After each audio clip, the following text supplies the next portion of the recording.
اور دیگر بھی شفیق صاحب تھے جو فوت ہو گئے، یہ ہمارے ٹیچر ہوتے. ابی برمان فاروقی صاحب ہمارے پرنسپل ہوتے تھے. یہ ہمارے منیر صاحب کی ٹیچنگ آپ کو یاد ہے؟ میتھ پڑھاتے تھے وہ. بالکل یاد ہے، بالکل بہت اچھا پڑھاتے تھے.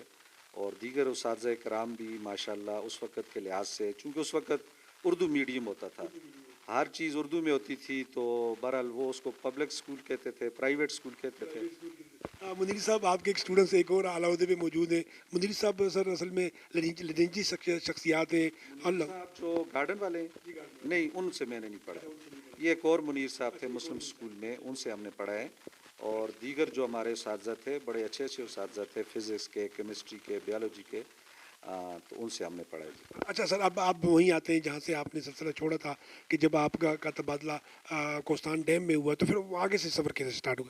کوہستان ڈیم میں جب میں یہاں سے گیا تو لازمی بات ہے، ایک ہارڈ ایریا ڈسٹرکٹ تھا، تو کافی وساوس تھے اس میں، کافی ہماری ریزرویشن تھی کہ ہم کس طرح وہاں پر سروائیو کریں گے، رہائش کا کیا ہوگا، کام کیسے کریں گے، لوگوں کا ایٹیچیوڈ کیسے ہوگا.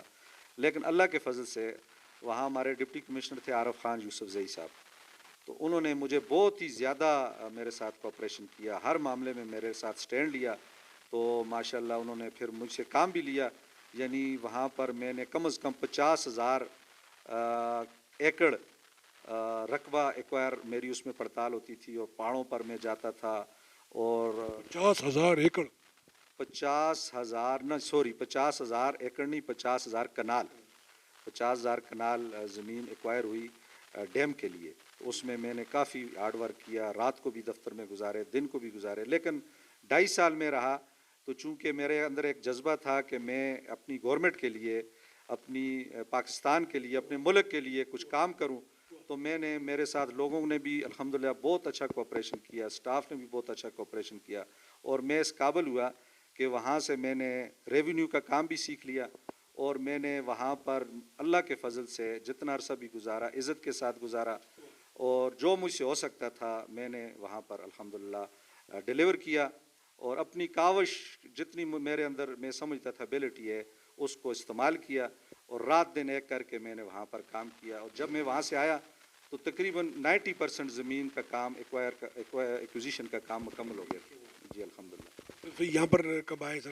یہاں پر میں پچھلے سال مئی میں آیا، تو جو ہی میں آیا تو 1 مہینہ بمشکل گزرا ہوگا، تو یہاں پر مونسون آ گیا. اور خاص کر مونسون جب پیک پر تھا 25/8 کو جو سیلاب آیا مانڈری میں اور بالاکوٹ کے ریور کنار میں، جب اوپر اونچے درجے کا سیلاب آیا، وہاں پر نالوں میں پانی جمع ہو گیا، پل ڈیمیج ہو گئے، گھر ڈیمیج ہو گئے، 18 اموات ہو گئیں.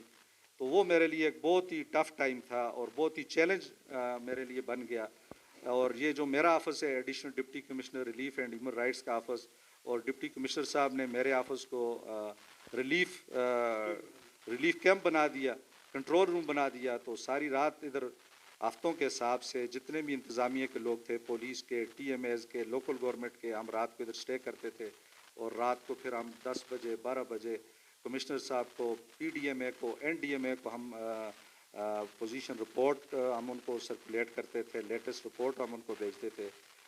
تو ٹائم گزر گیا، لیکن جو ہم سے ہو سکتا تھا پھر لوگوں کو ہم ان کی ضروریات کے مطابق ٹینٹ اور کمبل اور ان کی جو ضروریات ہوتی تھی، جتنا ہمارے پاس ترپالیں تھیں، جو کچھ ہمارے پاس ہو سکتا تھا اس سے ہٹ کر یہ فوڈ آئٹم مختلف این جی او سے لے کر ہم لوگوں کو ڈسٹریبیوٹ کرتے رہے. اور کوشش کی کہ کوئی بھی جو سائل ہے، جو کوئی بھی بندہ ہے جو ڈیزرونگ ہے اور جو سیلاب کا نشانہ بنا ہے اور جس کو سیلاب نے متاثر کیا ہے، تو ہم نے کوشش کی کہ اپنے وسائل کے اندر رہتے ہوئے جتنا ہم سے ہو سکتا ہے تو ہم نے ان کو سروس ڈیلیور کی، اور کوشش کی کہ سب کے ساتھ جتنا ہم سے ہو سکتا ہے ہم تعاون کریں. اچھا سر، ہم آتے ریلیف کے بعد میں آتے، پہلے ہم سب ہیومن رائٹ کے حوالے سے بات کرتے ہیں. سر تو یہ ڈیفائن کیجیے کہ ہیومن رائٹ کہتے کس کو ہیں، اور آپ کے پاس کون سا بندہ یا بندی آ سکتا ہے اور کون نہیں آ سکتا. میں چاہتا ہوں اختصار کے ساتھ کہ جو لوگ بیچارے آپ کے پاس آئیں آدھا گھنٹہ یا آپ نہ ہوں 2 گھنٹے آپ کا انتظار کریں اور پھر پتہ چلے کہ آپ سے متعلقہ بندے ہی نہیں ہیں. کیونکہ ہیومن رائٹ میں مجھے پتہ چلا کہ اس میں بھی کچھ کیٹیگریز ہیں یا اس میں بھی کچھ ایسی چیزیں جو آپ ڈیل کرتے ہیں جو آپ ڈیل نہیں کرتے. تو میں چاہتا ہوں ذرا اس کا احاطہ ہو سکتا. اس میں یہ ہے نا جی کہ ہیومن رائٹس کے حوالے سے، چونکہ یہ ایک پوری دنیا کا ایک مسئلہ ہے نا انسانی حقوق کا، اور ہم چونکہ ملک پاکستان کے جتنے بھی ہم لوگ ہیں تو ہم نے دنیا کے ساتھ چلنا ہوتا ہے. تو دنیا کی نظریں ہر ملک کے اوپر جو ہمارے فائنانشل جو انسٹیٹیوشن ہیں اور جو بیرونی دنیا کے جتنے ہمارے بڑے بڑے ادارے ہیں تو ان کی نظر ہوتی ہے کہ ہر ملک میں ہیومن رائٹس کے حوالے سے کس طرح کام ہو رہا ہے. تو ہمارے کے پی میں ایک ڈائریکٹریٹ آف ہیومن رائٹس ایک کے پی میں بنا ہوا ہے اور ہمارے ڈی جی صاحب ہیں, ڈائریکٹر جنرل ہیں, پھر ڈائریکٹر ہیں, پھر ڈپٹی ڈائریکٹر ہیں اور لا ڈپارٹمنٹ کے اندر یہ ادارہ کام کر رہا ہے. تو ان کے ہدایات کے مطابق, ان کی گائیڈ لائنز کے مطابق ہم ڈسٹرکٹ میں کام کرتے ہیں. اس میں مختلف ایکٹ بنے ہوئے ہیں. ہیومن رائٹس ایکٹ 2014 کا بنا ہوا ہے. اس کے اندر مختلف چائلڈ رائٹس ہیں, وومن رائٹس ہیں, پرزنر رائٹس ہیں اور اس طرح کے لیبر رائٹس ہیں اور اس طرح کے جس طرح مطلب ایوری پرسن ہیو رائٹس, یعنی ہر آدمی کے حقوق ہوتے ہیں. اب ہاسپٹل میں پیشنٹ کے رائٹ ہوتے ہیں, جیل میں قیدیوں کے رائٹ ہوتے ہیں اور جو جتنے بھی آپ کے یہ جو اڈے ہوتے ہیں یہاں پر جو جتنی سواریاں پیسنجر ہوتی ہیں ان کے رائٹ ہوتے ہیں اور سکولوں کے اندر جو ٹیچر ہوتے ہیں ان کے رائٹس ہوتے ہیں, اسٹاف کے رائٹ ہوتے ہیں, بچوں کے رائٹ ہوتے ہیں. اور اس طرح جب آپ چلے جائیں تھانوں میں اندر چلے جائیں, حوالات میں چلے جائیں تو جتنے لوگ وہاں پر آپ کے جو وہ لوگ ہوتے ہیں ایکیوزڈ ہوتے ہیں ان کے رائٹس ہوتے ہیں. تو اس طرح اس حوالے سے مختلف ایکٹ بنے ہوئے ہیں. تو اس میں وومن رائٹس ہیں, عورتوں کے حقوق ہیں.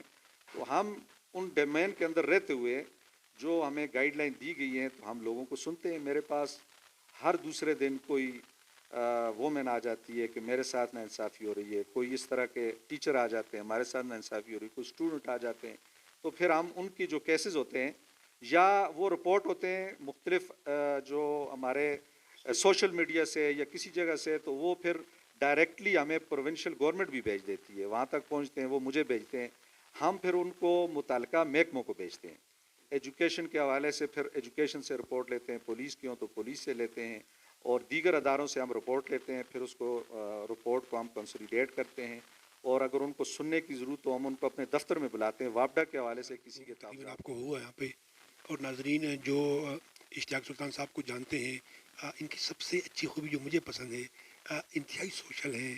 جہاں بھی ان کو موقع ملتا ہے, بہت بہت زیادہ بزی ہوتے ہیں اس کے باوجود بھی ان کو جہاں موقع ملتا ہے اسکول کے بچوں کے ساتھ, اسپورٹس کے بچوں کے ساتھ, مدرسوں کے دو بچوں کے کیسز ساتھ. مختلف ڈپارٹمنٹ کے حوالے سے آتے ہیں. اب میرے پاس کبھی کوئی فیمیل آ جاتی ہیں کہ جی میں ہسبینڈ سے طلاق لینا چاہتی ہوں, میں خلا کرنا چاہتی ہوں. تو الحمدللہ میں اس کو اپنی بہن سمجھ کر, بیٹی سمجھ کر میں اس کو جو ہے نہیں پورا گائیڈ کرتا ہوں کہ آپ ایسا کوئی قدم نہ اٹھائیں کہ بعد میں آپ کو پچھتانا پڑے. زمینوں کے حوالے سے لوگ آتے ہیں کہ جی فلانے نے یہ میرا راستہ بند کیے ہوئے ہے, میرا پانی بند کیے ہوئے ہے, میرے سامنے گیٹ لگائے ہوئے ہے, رات کو مجھے ڈسٹربنس ہوتی ہے, گاڑیاں آتی ہیں, پارکنگ بنائی ہوئی ہے. اس کے علاوہ اس طرح کے کیسز آتے ہیں کہ میرا میٹر وابڈا والے اتار کر لے گئے ہیں اور وہ میں نے بل جمع کیا ہوا ہے. تو پھر میں وابڈا والوں کو بھی بلاتا ہوں, ان لوگوں کو بھی بلاتا ہوں. پھر موقع کے لحاظ سے جس کی غلطی ہوتی ہے پھر میں اس کو کہتا ہوں کہ اگر آپ اس غلطی کی تصحیح نہیں کریں گے, اس کی تلافی نہیں کریں گے تو میں آپ کے ہیڈ آف ڈپارٹمنٹ کو بتاؤں گا, آپ کے جو پروونشل لیول پر آپ کے ہیں ان کو میں یہ اپلیکیشن فارورڈ کروں گا. اب اس طرح کی فیمیل آتی ہیں کہ پرائیویٹ اسکول میں ہمیں ہماری فیس نہیں دی جاتی, ہماری سیلری انہوں نے بند کی ہوئی ہے.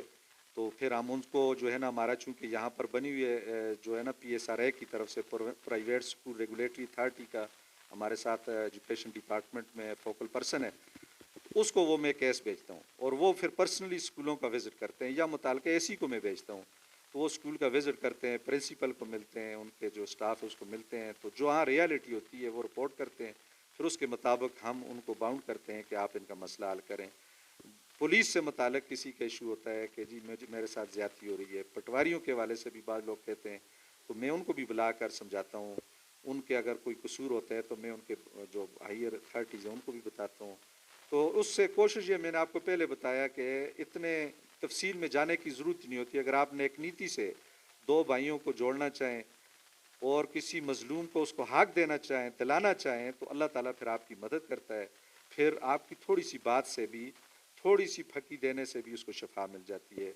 لمبی چوڑی اینٹی بائیوٹک دینے کی, آپریشن کرنے کی ضرورت نہیں پڑتی. اچھا, وقت کے دامن میں ہمیشہ اختصار رہا ہے. میں چاہتا ہوں کہ ریلیف کے حوالے سے زلزلے کے بعد ہمارا ایک مزاج عجیب و غریب قسم کا بن گیا ہے کہ کچھ نہیں ہے اور ریلیف ریلیف ریلیف. آپ کو بھی اس حوالے سے بڑا تجربہ ہوا ہوگا اور آپ ریلیف کے ہیڈ ہیں,